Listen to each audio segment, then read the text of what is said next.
नमस्कार दोस्तों। English grammar के सबसे इम्पोर्टेंट चैप्टर वर्ब में आप सबका स्वागत है। आज हम लोग पढ़ने वाले हैं वर्ब। ये आप चाहे किसी भी एग्जाम का तैयारी कर रहे हो, क्यों ना बोर्ड एग्जाम तैयारी कर रहे हो या तो कोई कॉम्पिटिटिव एग्जाम का तैयारी कर रहे हो, तो उसमें सबसे इम्पोर्टेंट जो अहम योगदान जो होता है क्वेश्चन में, वो वर्ब का होता है। अगर आपका वर्ब कंप्लीट है तो मान लो कि इंग्लिश ग्रामर में आप बहुत अच्छा पकड़ बना चुके हो। ठीक ना, तो चलिए स्टार्ट करते हैं पढ़ना आज वर्ब। ठीक है, तो सबसे पहले ये जानेंगे वर्ब है क्या, इसका डेफिनेशन क्या है। ओके, तो देखिए अपना एक प्रॉपर नोट्स बनाइए। ठीक है, आप लास्ट तक जितना भी पार्ट इस वर्ब का होगा, मेरे ख्याल से 3-4 पार्ट तो होगा ही होगा, और सारे पार्ट को अगर आप कवर कर लिए हो बढ़िया से, तो आपको ना कभी भी कोई भी एग्जाम में बैठो वर्ब से क्वेश्चन अगर आएगा तो आपसे गारंटी बनेगा। इसका हम गारंटी आपको दे भेजते हैं। ठीक ना, तो एकदम लास्ट तक सिर्फ आराम से आप पढ़ लो, सारे को देखना। ठीक ना, मैंने कि थोड़ा सा देखना बस छोड़ देना, तब कुछ नहीं मिलेगा आपको, क्योंकि इसका सारा रूल्स हम कवर करेंगे, कुछ भी नहीं छोड़ेंगे आपको। चलो देखो, सबसे पहले हम लोग जानेंगे वर्ब का डेफिनेशन क्या होता है। तो आओ इसका डेफिनेशन पहले कर लेते हैं कि a verb is an action और position of a subject. Simple सी बात, एकदम सिंपल सा आपको कोशिश किए हैं इसका डेफिनेशन बनाने का।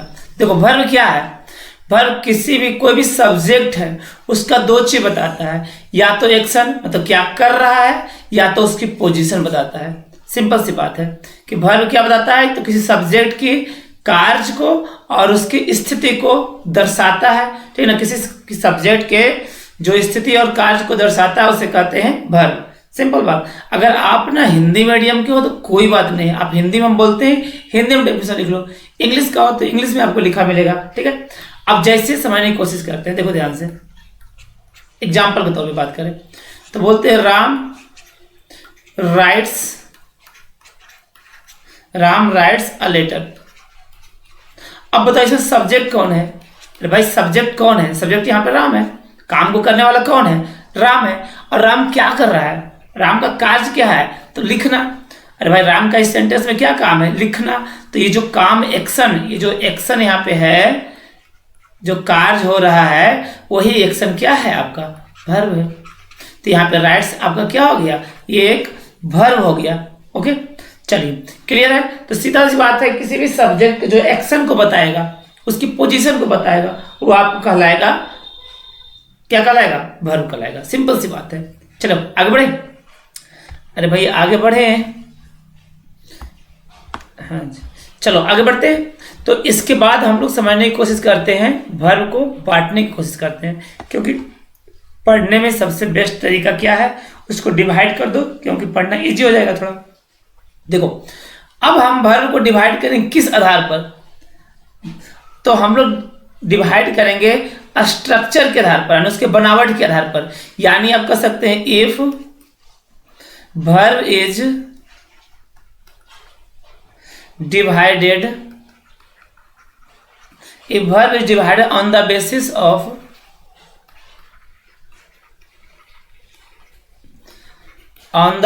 basis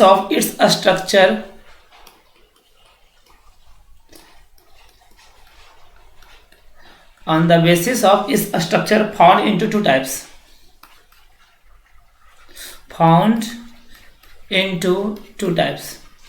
सिंपल सी बात है। हमने देखो इतना लंबा चौड़ा लिखा हुआ तो उसका टेंशन मत लेना। ठीक है, सिंपल सी बात, हमने ये कहा कि अगर बनावट के आधार पर वर्ब को देखा जाए तो आपको दो प्रकार से मिलेंगे।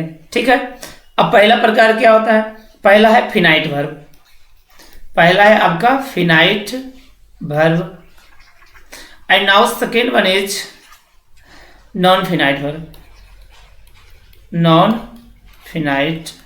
वर्ब। सिंपल सी बात है। ठीक है, यानी कि अगर हम बात करें बनावट के आधार पर, स्ट्रक्चर के आधार पर, तो दो प्रकार के वर्ब मिल गया। एक हो गया आपका फिनाइट वर्ब और दूसरा हो गया नॉन फिनाइट वर्ब। तो सबसे पहले हम जानने की कोशिश करेंगे कि फिनाइट वर्ब होता क्या है। ठीक है ना, तो चलो हेडिंग डाल लो फिनाइट वर्ब, जल्दी से सब लोग हेडिंग डालो फिनाइट वर्ब। अब ये जानो ना कि फिनाइट वर्ब है क्या। ठीक है, तो देखो वैसा वर्ब वैसा वर्ब जो सब्जेक्ट के नंबर और टेंस, जो सेंटेंस के नंबर और टेंस के आधार पर वर्ब बदल लेता है, ठीक ना। नंबर और टेंस के आधार पर अगर क्या कर लेता है, वर्ब बदल लेता है, तो कहलाता है आपका फिनाइट वर्ब। मतलब सब्जेक्ट अगर बदल रहा है, सब्जेक्ट बदल रहा है तो उस कंडीशन में वर्ब भी बदल जाए, अगर टेंस बदल रहा है तो वर्ब बदल जाए, तो समझना कि वो फिनाइट वर्ब है। सिंपल सी बात है, ठीक है। एग्जाम्पल समझने की कोशिश करेंगे। पहले ना इसका डेफिनेशन लिख लो। तो इसका डेफिनेशन क्या लिखोगे, अ वर्ब दैट्स चेंजेज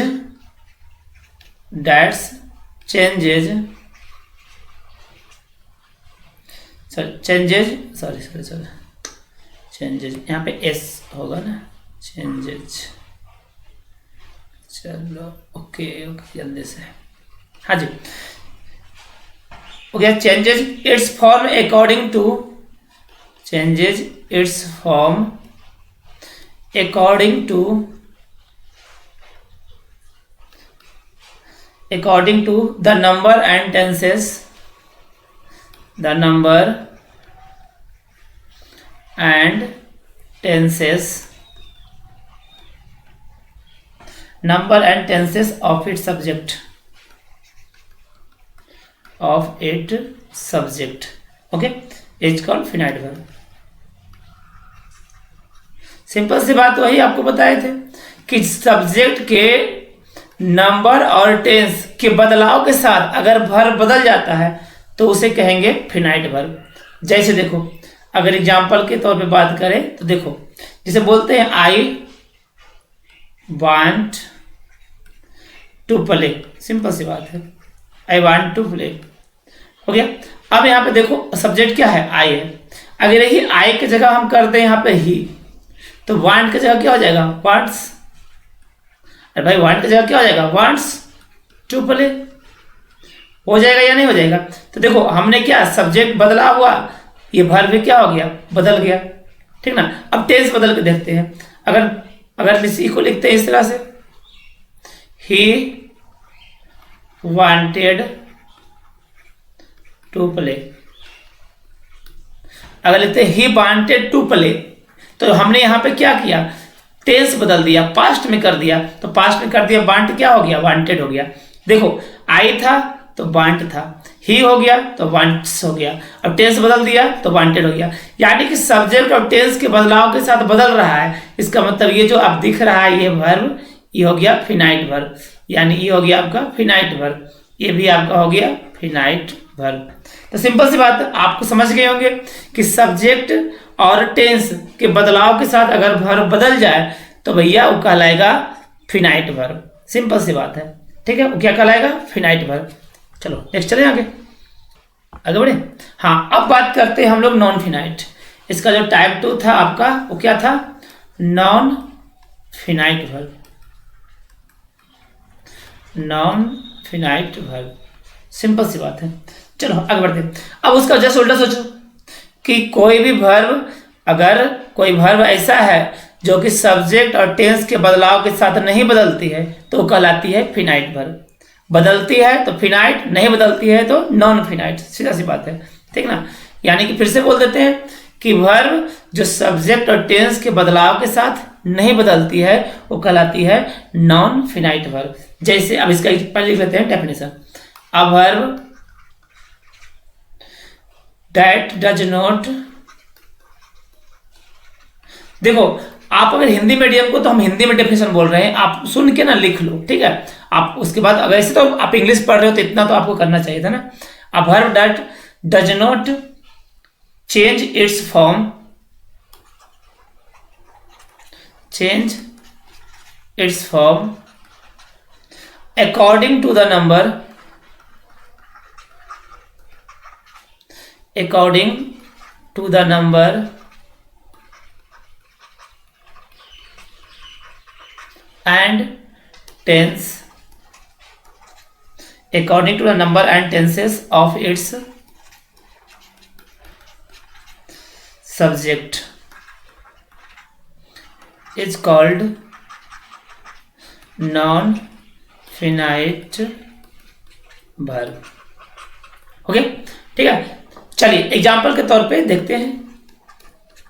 जैसे अभी हमने क्या कहा था, ऊपर लिखा था आई वांट टू प्ले, तो ठीक ना, तो अगर इसी को लेते हैं I want to play, simple सी बात। अब उसके बाद लिखा था क्या, ही वांट्स टू प्ले, ठीक है। अब हमने सेकेंड इसके बाद क्या लिया था, ही वांटेड टू प्ले, अरे यही लिया था ना। देखो यहाँ पे ये जो वर्ब है क्या हो रहा है, बदल रहा है। वांट था वांट्स हो गया, फिर हो गया वांटेड, बदल रहा है, इसलिए हो गया ये कौन सा वर्ब, फिनाइट वर्ब। लेकिन यहाँ पे देख रहे ये वर्ब, ये प्ले नहीं बदल रहा है, नहीं बदल रहा है ना। यहाँ पे टू प्ले क्या बदल रहा है, ये तो नहीं बदल रहा है, तो इसलिए हो जाएगा नॉन फिनाइट वर्ब। यानी कि टेंस बदला तब भी नहीं बदला, टू प्ले ही है, सब्जेक्ट बदल दिए तब पर भी नहीं बदला। इसका मतलब ये जो वर्ब है क्या है, ये चाहिए ये सारे का सारा है आपका नॉन फिनाइट वर्ब, क्योंकि टेंस और सब्जेक्ट के बदलाव के साथ ये बदल नहीं रहा है। अब टेंस और सब्जेक्ट के बदलाव के साथ अगर नहीं बदलता है तो कहलाता है आपका नॉन फिनाइट वर्ब। ओके, चलो आगे बढ़े। अब हम लोग वर्ब को ना ऑब्जेक्ट के प्रेजेंस के हिसाब से बांटेंगे, ठीक ना। ऑब्जेक्ट उपस्थित है या अनुपस्थित है, इस आधार पे अगर हम वर्ब को बांटें तो ये भी दो प्रकार का होता है, ठीक है। एक होता है ट्रांजिटिव वर्ब, एक होता है इनट्रांजिटिव वर्ब। अगर हम बात करें कि if verb is divided, if verb is divided on the basis of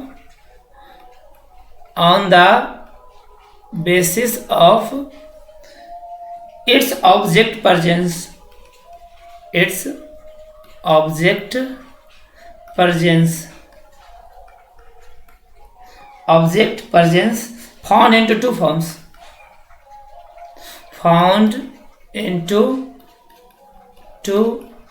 forms, ठीक ना। हमने ऑब्जेक्ट की उपस्थिति के आधार पर अगर बांटा तो ये दो प्रकार के होते हैं। पहला हो जाएगा ट्रांजिटिव वर्ब, ट्रांजिटिव वर्ब, दूसरा आपका हो जाएगा intransitive verb, intransitive verb. Okay, चलिए हमने ऑब्जेक्ट की उपस्थिति के आधार बांटा, दो प्रकार का हो गया, एक हो गया ट्रांजिटिव वर्ब, एक हो गया इनट्रांजिटिव वर्ब, ठीक है। अब समझेंगे सबसे पहले कि ट्रांजिटिव वर्ब है क्या, ठीक है। तो सबसे पहले हेडिंग दीजिएगा आप ट्रांजिटिव वर्ब। अब सुनो ध्यान से, अगर कोई वर्ब है और वर्ब के बाद वर्ब का ऑब्जेक्ट है, ठीक ना, वर्ब कोई भी सेंटेंस में ऑब्जेक्ट के साथ वर्ब अगर आया है तो कहलाएगा ट्रांजिटिव वर्ब। सिंपल सी बात है, सेंटेंस में ऑब्जेक्ट के साथ वर्ब आया है ट्रांजिटिव वर्ब, बिना ऑब्जेक्ट का वर्ब आया है इनट्रांजिटिव वर्ब। जैसे पहले डेफिनेशन लिख लेते हैं, फिर इसका एग्जांपल देते हैं आपको। अ वर्ब with its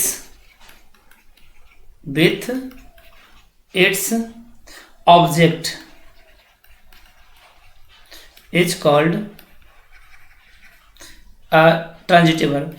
आप पूरा लिख लीजिएगा, हम यहाँ पे ट्रांजिटिव वर्ब लिखते हैं शॉर्टकट में, ठीक है, टीवी लिख देते हैं ट्रांजिटिव वर्ब। आप पूरा लिखिएगा, आप टीवी मत लिखिएगा, ठीक है। देखो हमने क्या कहा कि वर्ब जो ऑब्जेक्ट के साथ आता है वो कहलाता है ट्रांजिटिव वर्ब। एग्जाम्पल के तौर पे देखिए, अगर बोलते हैं Ram writes a letter, Ram writes a letter, तो यहाँ पे देखो राम पत्र लिखता है, तो यहाँ पे जो लेटर है ये क्या है, ये हो गया ऑब्जेक्ट, क्या लिखता है तो पत्र लिखता है। ये जो वर्ब यहाँ पे दिख रहा है जो कि ऑब्जेक्ट के साथ आया है, इसलिए कहलाएगा ट्रांजिटिव वर्ब। चलो ये क्या कहलाएगा, ट्रांजिटिव वर्ब, ठीक है। तो अब हम लोग समझते हैं इंट्रांजिटिव वर्ब क्या है, तो इसको पहले इरेज करना पड़ेगा। चलिए अब हमको सेकेंड नंबर पे देखेंगे intransitive verb.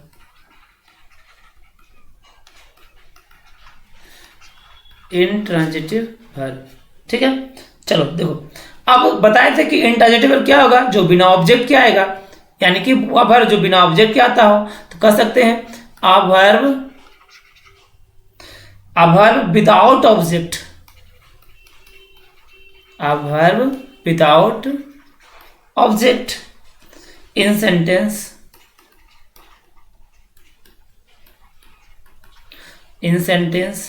is called intransitive verb. intransitive verb हो गया। जैसे अब एग्जाम्पल देखिएगा इसको थोड़ा, जिसे बोलते he is laughing loudly he is laughing loudly. तो यहाँ पे एक बात याद रखना, ये लाउडली ऑब्जेक्ट नहीं है, ठीक है, ये कॉम्प्लीमेंट है, ऑब्जेक्ट नहीं है, ठीक है। तो यहाँ पे ये देखो वर्ब है, तो ये वर्ब बिना ऑब्जेक्ट के आया है, इसलिए कहलाएगा ये इन ट्रांजिटिव, ठीक है, ये कहलाएगा इन ट्रांजिटिव वर्ब, ठीक है। ये कहलाएगा, ये जो वर्ब यहाँ पे बिना ऑब्जेक्ट के आया है इसलिए कहलाएगा ये लाफिंग हो गया इन ट्रांजिटिव वर्ब। ओके, कोई प्रॉब्लम है क्या? नहीं ना, सिंपल है। अरे भाई सिंपल है, इंग्लिश है सिंपल, क्या झूठ के आप लोग कॉम्प्लिकेटेड करते रहते हो, बहुत ही सिंपल है इंग्लिश, ठीक है। बस आप ना पैसेंस से पढ़ते नहीं हो, प्रॉब्लम ये है। अगर आप पैसेंस से पढ़ोगे ना तो इंग्लिश ऐसा इजी विषय आपको मिलेगा ही नहीं, बहुत ही आसान है। सिर्फ एक बार आप ना मन मार के आराम से पूरा पढ़ लोगे ना तो कुछ भी इजी नहीं, आपको हार्ड लगेगा। आप प्रैक्टिस करोगे, जितना प्रैक्टिस करोगे उतना सीखोगे। देखो पढ़ना इजी है, पढ़ने का कोई पढ़ सकता है, लेकिन रियल जो सीखोगे प्रैक्टिस के दौरान सीखोगे। जब क्वेश्चन बनाओगे ना तब नई नई चीज़ें आएगी, फिर नई नई चीज़ों को सीखने का मौका मिलेगा। पढ़ के आप 30% सीखोगे, 40% सीखोगे, बाकी जो 60% होगा ना प्रैक्टिस से सीखोगे, ठीक ना। चलो अब और हम लोग क्या करते हैं कि वर्ब को और डिवाइड करते हैं एक बार और, ठीक ना। तो देखो हम लोग क्या करते हैं ना कि इस बार जो डिवाइड करेंगे वो भी ऑब्जेक्ट के आधार पर डिवाइड करेंगे, ठीक ना। वर्ब को डिवाइड करेंगे किस आधार पे? ऑब्जेक्ट, उसके ऑब्जेक्ट के आधार पर डिवाइड करेंगे, सेंटेंस के ऑब्जेक्ट के आधार पर ही। तो वो भी हो जाएगा दो प्रकार के, ठीक है। तो हम कह सकते हैं आगे, if verb is divided on the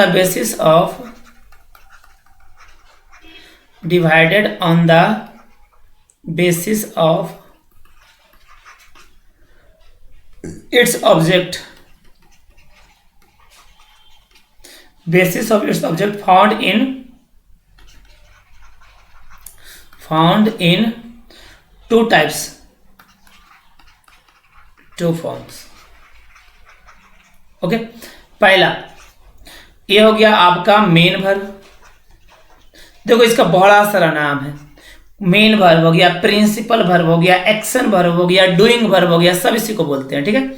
second one भी axillary verb,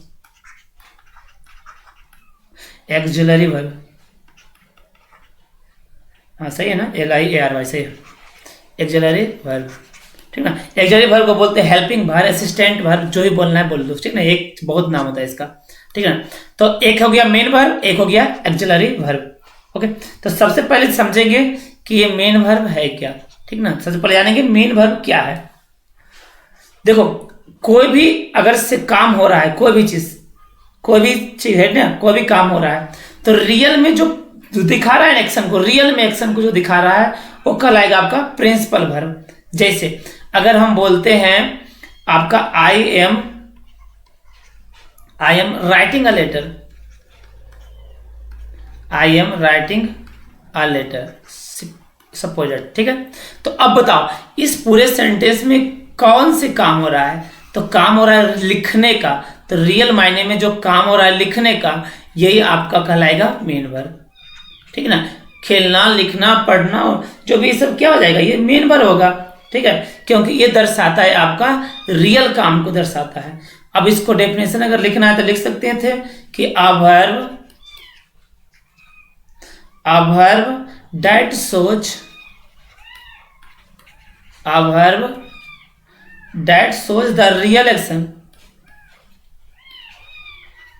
shows the real action, in sentence, real action in sentence is called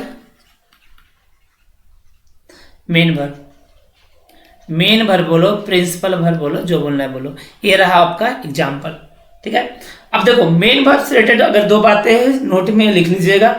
पहली बात नोट में लिखिएगा ना कि इसकी संख्या असीमित है, इसकी जो संख्या है क्या है, असीमित है, ठीक ना। इसका कोई लिमिट नहीं, बहुत सारे वर्ब, खेलना, पढ़ना, उठना, सोना, बैठना, ठीक ना, बहुत सारा वर्ब है, असीमित है, इसकी कोई भी सीमित नहीं है इसकी संख्या में, ठीक ना। पहली बात याद रखिएगा। दूसरी बात याद रखिएगा ना कि किसी प्रकार का अगर मात्र वर्ब लगा हुआ है सेंटेंस में, कोई भाग में, तो वर्ब जो होगा वो प्रिंसिपल वर्ब की श्रेणी में आएगा, ठीक ना। अगर किसी प्रकार का एक वर्ब है अगर सेंटेंस में, तो वो वर्ब हमेशा प्रिंसिपल ही होगा, अगर एक वर्ब है तब, ठीक है। चलो तो दोनों बातों को जल्दी से लिख लेते हैं। चलिए इसमें ना आप ना एक नोट डाल लो जल्दी से। पहली बात ये है कि इसकी संख्या, हिंदी में लिखते हैं नोट, ठीक ना। इसकी संख्या क्या है? असीमित है, असीमित है। अपना देख लो हिंदी में, इधर से इधर जो भी है, असीमित है, ठीक ना। यानी कहने का मतलब इसकी संख्या कोई लिमिट नहीं है। दूसरी बात, यदि किसी वाक्य में, यदि किसी वाक्य में, देखो हम जो एक एक वर्ड क्यों लिख रहे हैं, आपके लिए लिख रहे हैं, क्योंकि आप जब भी पढ़ो तो आराम से आप भी साथ में लिख सकते हो, या तो कभी और भी लिख सकते हो, एक एक वर्ड आपको लिखा मिलेगा। ऐसे क्या होगा, पीपीटी बनाते हैं, सारे बातों को लिख कर आते हैं, यहाँ पर सिर्फ आपको लेके बस इस तरह से घुमाते घुमाते निकल जाते हैं। वो तो ईजी है, उसमें कौन सा बड़ी बात है, ठीक है ना। वो नहीं होना चाहिए। थोड़ा सा आप ना खुद से लिखना कोशिश करो, खुद से करोगे ना तो ज़्यादा कॉन्फिडेंस होगे, आपको पढ़ने में मजा आएगा। वो लिखा लिखी सारा बात रहेगा तो बस आप देख लोगे, हो गया, ऐसा नहीं होता है, ठीक है। यदि किसी वाक्य में किसी भी प्रकार का एकमात्र वर्ब हो, किसी भी प्रकार का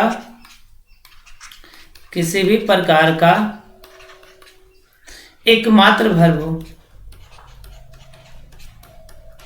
एकमात्र वर्ब हो, तो वह क्या होगा, तो उसे हम लोग कहेंगे प्रिंसिपल वर्ब यानी मेन वर्ब। तो उसे क्या बोलेंगे? मेन वर्ब बोलेंगे, सीधा बात, ठीक ना। अगर कोई सेंटेंस और एकमात्र वर्ब है तो उसे हम लोग कहेंगे मेन वर्ब। चलो पहला कहानी हो गया समाप्त। अब आते हैं सेकेंड में, axillary verb. Axillary verb, now second one is axillary verb. Okay, अब देखो एक्जिलरी वर्ब क्या होगा। एक्जिलरी वर्ब जो है ना वो सेंटेंस में मेन वर्ब को मदद करेगा। अब कहोगे मेन वर्ब को क्या मदद करेगा, तो मेन वर्ब को टेंस के निर्माण में मदद करेगा, ठीक ना। याद कीजिएगा, मेन वर्ब को क्या करेगा, टेंस के निर्माण में मदद करेगा।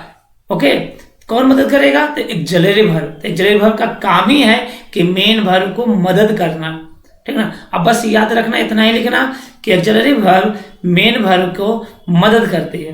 अब मुझे क्या चीज में मदद करती है, तो टेंस के निर्माण में मदद करती है। ओके, तो इसका डेफिनेशन हम लिख लेंगे कि a verb that works as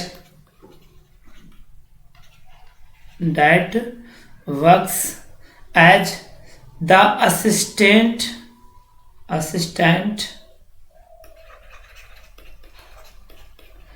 मतलब होता है मदद पहुंचाना, ठीक है। असिस्टेंट ऑफ प्रिंसिपल वर्ब यानी कि मेन वर्ब। देखो बहुत सारे लोग प्रिंसिपल वर्ब बोलता है, मेन वर्ब बोलता है, जो मर्जी बोलो, ठीक है। इज कॉल्ड एक्जिलरी वर्ब, ठीक ना, एक्जिलरी वर्ब हो गया। अब जैसे कि करते हो क्या, एग्जाम्पल के तौर पर देख लो पहले, आई एम राइटिंग, ओके। तो अब देखो यहाँ पे दो वर्ब है, एक है यहाँ पे एम और एक है आपका राइटिंग। तो ये आपका हो गया कौन सा वर्ब, ये हो गया मेन वर्ब। अब इसकी मदद पहुंचा रहा है कौन आके, ये एक्जिलरी वर्ब, जो कि बता रहा है कि प्रेजेंट में है। अगर यहाँ पे कर देते आई वाज राइटिंग, तब क्या होता, ये है मेन वर्ब और ये है आपका एक्जिलरी वर्ब जो कि मदद कर रहा है। ये है आपका प्रेजेंट में, हमने कुछ चेंज किया, आई भी सेम है, राइटिंग भी सेम है, तो चेंज क्या किया, आई एम की जगह वाज कर दिया, तो ये बदल गया पास्ट टेंस में। तो कौन मदद किया टेंस बदलने में, यही ना मदद किया जी। तो ये हो गया आपका एक्जिलरी वर्ब जो कि टेंस बदलने में मदद किया। और ये जो मेन वर्ब है जिसका कि मदद किया गया है, जो मदद किया मेन वर्ब को, ये मेन वर्ब को, वही कहलाएगा आपका एक्जिलरी वर्ब। तो यहाँ पे एम वाज ये सब हो गया एक्जिलरी वर्ब, ठीक है। अब इससे रिलेटेड जो है नोट्स वो लिखिएगा जरूर। चलो नोट, इस नोट में हम लोग एक्जिलरी वर्ब से रिलेटेड बातों को जानेंगे। सबसे पहली बात इसके बारे में, ठीक ना, कि एक्जिलरी वर्ब बिना प्रिंसिपल वर्ब के यानी कि बिना मेन वर्ब के नहीं आएगा। पहला चीज हम लिख देना, एकदम कान खोल के सुन भी लेना कि एक्जिलरी वर्ब बिना मेन वर्ब के नहीं आएगा, एकदम लिख दो, ठीक है। जब तक मेन वर्ब नहीं आएगा एक्जिलरी वर्ब नहीं आएगा। सिंपल सी बात भी है ना, क्योंकि एक्जिलरी वर्ब मदद करेगा मेन वर्ब के, अब मेन वर्ब है ही नहीं तो मदद किसका करेगा, इसलिए नहीं आएगा। पहला चीज। दूसरी चीज, इसकी संख्या मात्र 24 है। एक्जिलरी वर्ब की संख्या क्या है? 24 है। इसकी संख्या मात्र 24 है। दूसरी चीज। तीसरी चीज, प्रयोग के आधार पर 24 एक्जिलरी वर्ब को 4 भाग में बांट दिए, ठीक ना। अगर बात करें प्रयोग के आधार पर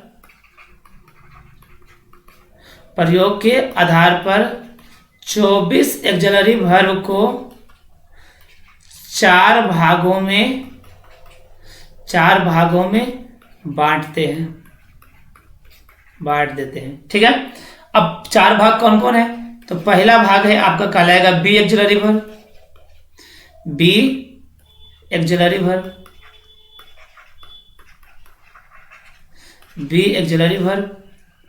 पहला पार्ट हो गया, ठीक ना। दूसरा हो गया हैव एक्जिलरी वर्ब, ठीक है। तीसरा पास हो गया डू एक्जिलरी वर्ब। चौथा पार्ट हो गया मॉडल एक्जिलरी वर्ब। तो हमने जो 24 एक्जिलरी वर्ब है उसको कितने भाग में बांट दिया? 4 भाग में। पहला हो गया बी एक्जिलरी वर्ब, दूसरा हैव एक्जिलरी वर्ब, तीसरा डू एक्जिलरी वर्ब और चौथा हो गया मॉडल्स एक्जिलरी वर्ब, ठीक है। मॉडल्स एक्जिलरी वर्ब बोलते हैं इसको। चलो ठीक है, मॉडल एक्जिलरी वर्ब या मॉडल्स, कभी कहीं पर आपको मिलेगा इस तरह लिखा हुआ मॉडल्स एक्जिलरी वर्ब, बात इस सेम है, ठीक ना। मॉडल्स एक्जिलरी वर्ब इस तरह से, चलो हम भी लिख देते हैं मॉडल्स, रहने दो, ठीक है। तो कई प्रकार हो गया? 4 प्रकार के। अब इस चारों के बारे में थोड़ा सा जान लेते हैं, ठीक है। चारों के बारे में थोड़ा सा जान लेते हैं। अब यहाँ पे देखो 4 फॉर्म था। एक था आपका बी फॉर्म, एक था आपका हैव फॉर्म, एक था आपका डू फॉर्म, यही 4 था ना। देखो अगर ये चारों फॉर्म का अगर बात करें V1, V2, V3, V4 और V5, ठीक है। 5 का बात करें तो सबसे पहले हम बात करते हैं किसका? बी का। V4 क्या, V1 क्या होता है? अगर बी का मतलब होना होता है ना, तो V1 क्या होता है इसका? V1 होगा इसका एम आर और बी। जो तीनों फॉर्म है बी फॉर्म का, ये है V1 फॉर्म। अगर बी का आप लोग V2 तो V2 हो जाएगा आपका बाज और बर हो गया V2, ठीक ना। तो V3 क्या हो जाएगा? V3 हो जाएगा आपका बीन हो गया V3। V4 हो जाएगा आपका विंग, V4 हो गया विंग और V5 हो गया आपका इच, ओके। अब देखो हैव जो फॉर्म है इसका बात कर रहे थे, तो हैव का V1 तो हैव ही होता है। अगर V1 के रूप में हैव फॉर्म लिखना है तो हैव ही लिखना है, ठीक है। और हैव अब V2 फॉर्म में लिखेंगे तो क्या हो जाएगा? हैव का V2 आपका हो जाएगा हैड, ठीक ना। हैव का V2 क्या हो जाएगा? हैड। अगर V3 की बात करें तो V3 भी आपका हैड ही होगा, ठीक ना। V3 क्या हो जाएगा? आपका हैड हो जाएगा, V3 हो जाएगा आपका हैड। V4 की बात करें तो हो जाएगा हैविंग और V5 की बात करें तो ये हो जाएगा हैज जो है इसका क्या हो जाएगा? V5 हो जाएगा, ठीक है। डू का बात करो तो डू का अगर V1 फॉर्म बोले तो क्या होता है? डू होता है। V2 फॉर्म बोले तो क्या होता है? डीड होता है। और V3 बोले तो डन होता है और V4 बोले तो डूइंग होता है। V5 बोले तो क्या होता है? डज। इसको जरूर याद रखिएगा, बहुत इंपॉर्टेंट है, ठीक है ना। फिर से कर देते हैं। अगर कोई बी फॉर्म है, ठीक है, तो V1 अगर होगा क्या हो जाएगा? V1 अगर यूज करना है बी फॉर्म का यूज करना है V1 तो होता है M R और B, तीनों V1 होता है। इसका V2 होता है बाज ओवर। बाज ओवर क्या है, ये V2 है, किसका V2 है, V का। और बीन हो गया V3, V4 हो गया बीइंग, और V5 हो जाएगा इज। हैव हो गया V1, हैव हो जाएगा V2, had V3, having V4, has V5। Do हो गया V1, डिड हो जाएगा V2, डन हो जाएगा V3, डूइंग हो जाएगा V4, और डज हो जाएगा V5। तो ये 3 फॉर्म हो गया। और एक है आपका मॉडल। अगर मॉडल्स का बात करें तो क्या होता है, मॉडल्स में कौन कौन आता है, तो मॉडल्स में आपको हो जाएगा कैन, कैन के बाद कुड, मे, इसका पास्ट लेंगे माइट, मे हो गया, माइट हो गया, सैल हो गया, शुड हो गया, विल हो गया, वुड हो गया, वुड हो गया ना। उसके बाद नीड, नीड नॉट, नीड और डेयर हो गया ना, need not, oh sorry, okay, dare not, need not, dare not, use to, use to,